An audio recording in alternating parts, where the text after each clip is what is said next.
ఒక ఆయన నన్ను ఇలా అడిగాడు, తండ్రి దేవుడు 1, కుమారుడు దేవుడు 2, పరిశుద్ధాత్ముడు దేవుడు 3, 1 + 1 + 1 3 అయ్యాయి కదా అని అన్నాడు. నేను అన్నాను, ప్లస్ పెట్టమని ఎవరు చెప్పాడు నీకు?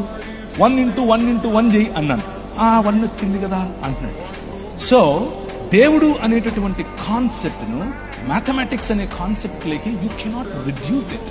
If you still want to add, not multiply, అడిషనే చేస్తాను అనంటే దేవుడు అనంతుడు. Why don't you add infinity plus infinity plus infinity అన్నాడు. ఏమొచ్చిందంటే ఇన్ఫినిటీ అన్నాడు. అయిపోయిందా అని అడిగాడు. Our God, He reveals Himself in 3 persons. He's one God.